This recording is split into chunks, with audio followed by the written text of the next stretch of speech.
Jaya Radha Madhava Punya Vihari.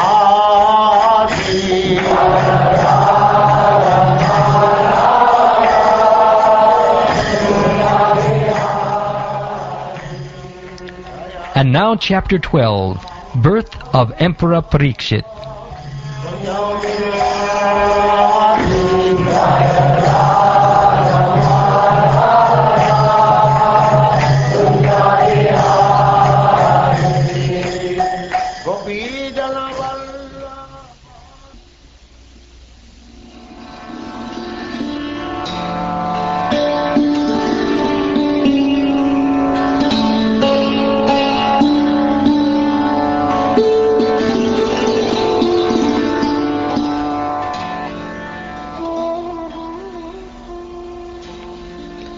The sage Shonaka said, "The womb of Uttara, mother of Maharaj Pariksit, was spoiled by the dreadful and invincible Brahmastra weapon released by Ashvatthama. But Maharaj Pariksit was saved by the Supreme Lord.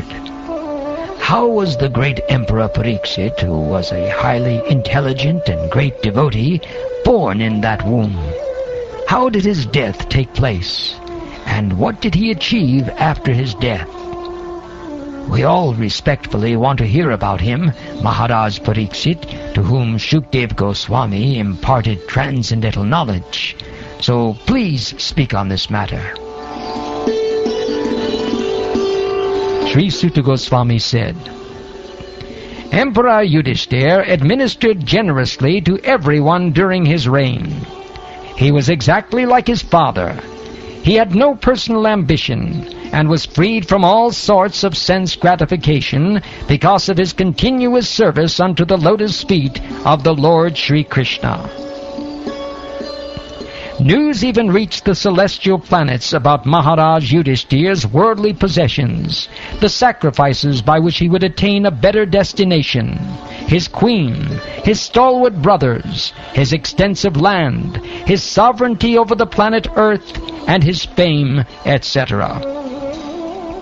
O Brahmins, the opulence of the king was so enchanting that the denizens of heaven aspired for it.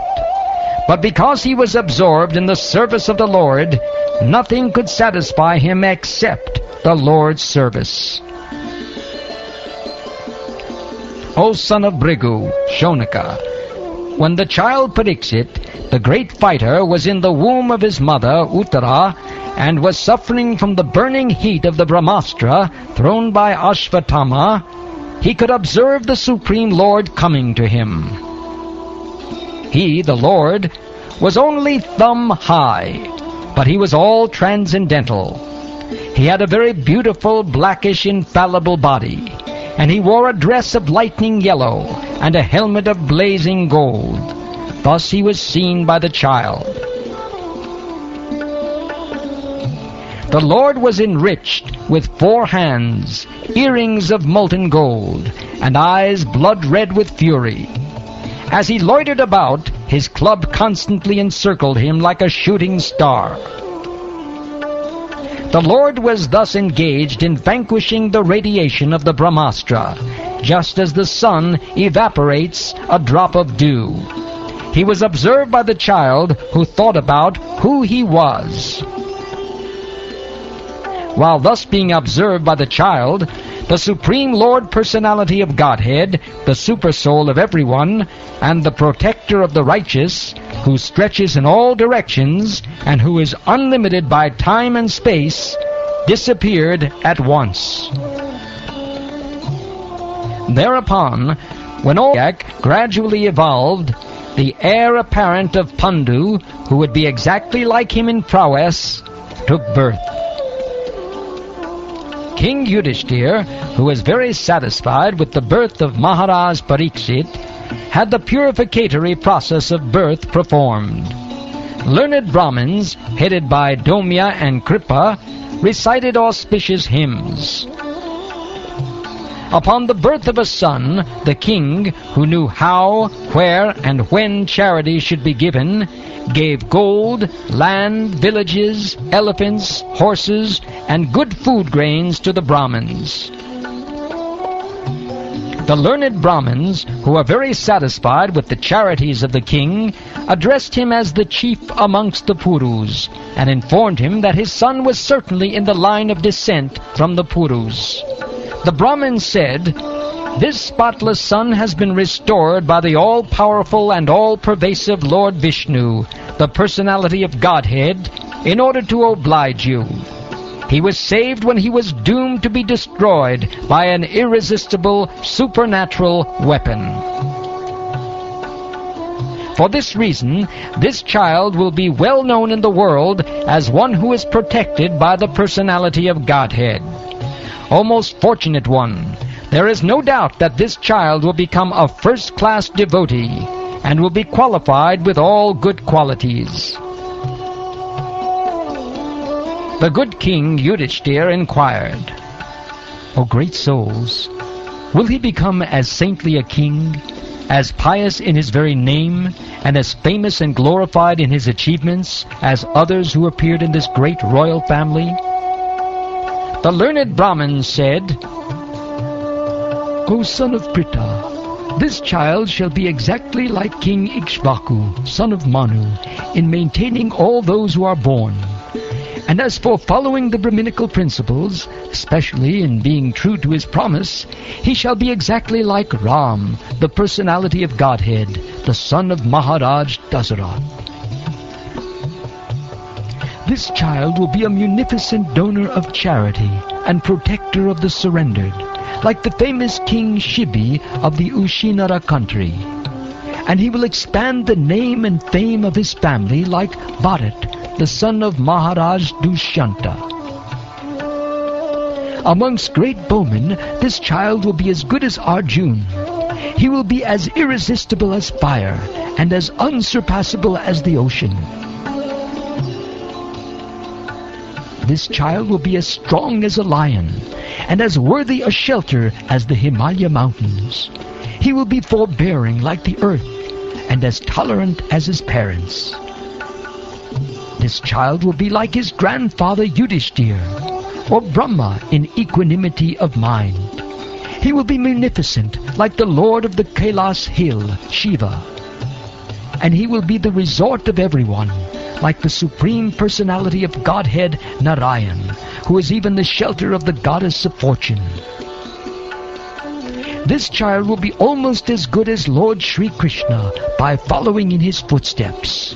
In magnanimity, he will become as great as King Rantideva, and in religion, he will be like Maharaj Yayati. This child will be like Bali Maharaj in patience, a staunch devotee of Lord Krishna, like Prahlad Maharaj, a performer of many Ashvamedha or horse sacrifices, and a follower of the old and experienced men. This child will be the father of kings, who will be like sages. For world peace, and for the sake of religion, he will be the chastiser of the upstarts and the quarrelsome.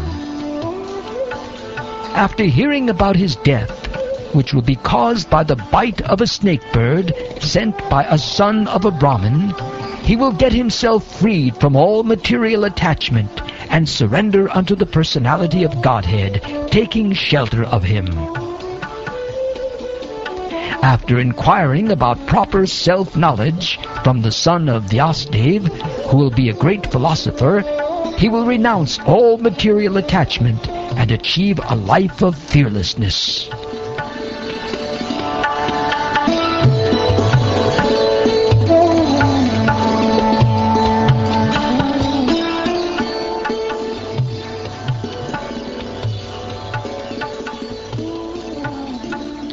Thus, those who were expert in astrological knowledge and in performance of the birth ceremony instructed King Yudhishthira about the future history of his child.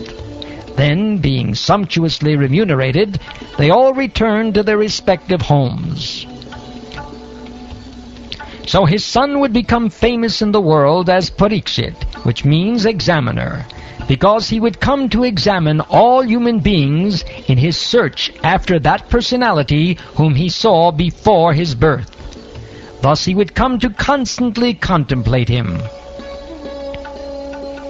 As the moon, in its waxing fortnight, develops day after day, so the royal prince Pariksit very soon developed luxuriantly under the care and full facilities of his guardian grandfathers.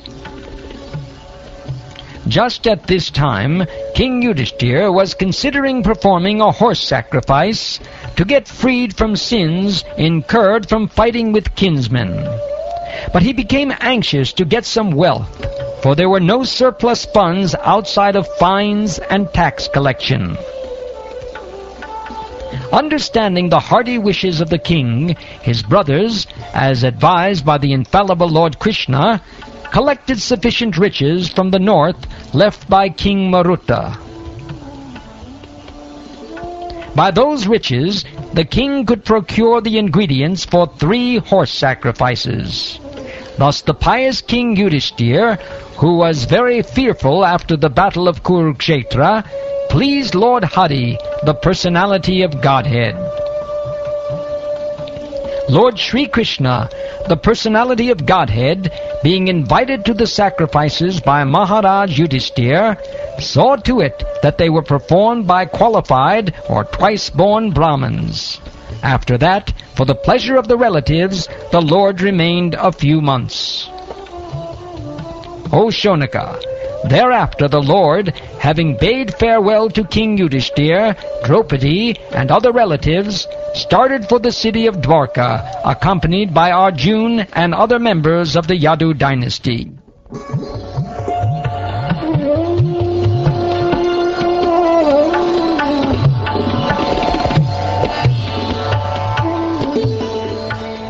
Thus ends the 12th chapter of the first canto of the Srimad Bhagavatam, entitled Birth of Emperor Pariksit.